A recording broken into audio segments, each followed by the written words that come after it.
Have you ever heard of Air India? Maybe you have. If you're a frequent flyer, there's a good chance you have. They're one of the largest airlines in the world, or maybe you haven't. If you've never set foot on a plane, chances are you haven't. Either way, they're a big deal. But did you know that Air India has a darker side? There are certain flights that you just don't forget. And for hundreds of people, that's still true. So here's the story of Air India, a legacy built on dreams, but haunted by tragedy. J.R.D. Tata was a pioneer, a visionary who dared to take India to the skies. He started small, a single-engine plane, a handful of passengers, but the potential was limitless. For him, aviation wasn't just a business, it was a mission to connect India to the world. His airline started as Tata Airlines. The flight took off on October 15, 1932. The route, Karachi to Bombay. The destination, history. That inaugural flight carried just 2.5 hours of mail, but it also carried the hopes and dreams of an independent India. In 1946, Tata Airlines merged with another venture, Airways India. Together, they became Air India.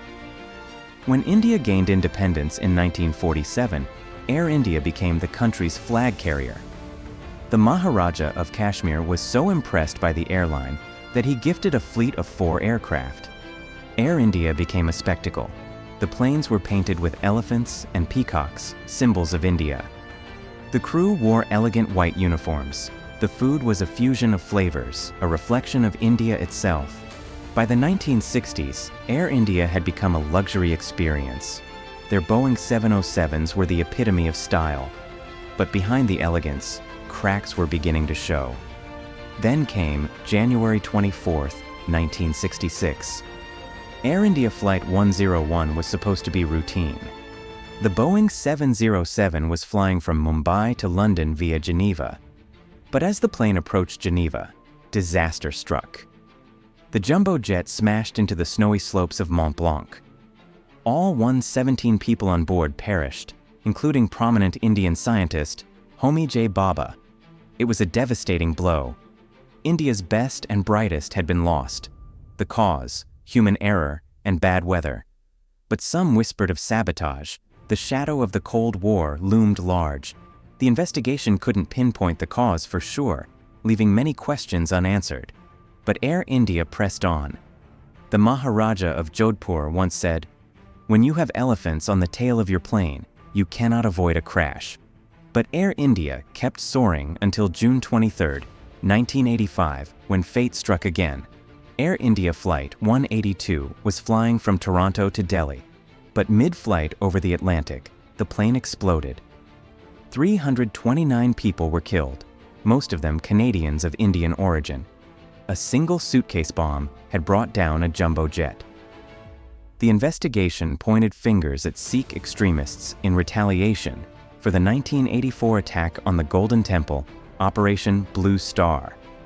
But the truth remains elusive. Canada and India had received warnings, but the intelligence failed to prevent the deadliest terrorist attack in aviation history. And then the crashes continued. On March 1990, Air India Flight 605 crashed while landing in Bangalore. Again, human error and miscommunication. Then in February 2010, Air India Express Flight 812 overran the runway in Mangalore. 158 people were killed. The pilot had fallen asleep minutes before landing. And in 2020, during the COVID pandemic, an Air India Express plane skidded off the runway in Kozhikode. Heavy rain and flawed runway design were to blame. Each crash was unique, each heartbreaking, but they all shared one thing in common: a system that allowed mistakes to happen again and again. Cost-cutting, fatigue, bureaucracy, they all played a role. India's aviation industry grew rapidly in the late century, but amidst the growth, safety standards suffered. Pilots and crew often found themselves overworked and underpaid. The focus was on profits, not safety. Today, Air India continues to fly, connecting India to the world. It's no longer the luxury airline it once was, but it's still a vital part of India's aviation sector. but its past is not easily forgotten. The families of the victims continue to seek justice and closure. Memorials have been erected, but they can't bring back the dead. The story of Air India is a story of progress and tragedy. It's a reminder of how high we can soar and how low we can fall. It's a story that shouldn't be forgotten because aviation is more than just a mode of transport. It's a testament to human achievement, daring, and innovation. But it's also a story that must be told because every flight has a story, every landing a memory, and for some, every takeoff is a prayer. Now check out. Did ancient Rome have skyscrapers? Or watch. Why does Turkey keep building new airports if they're so dangerous?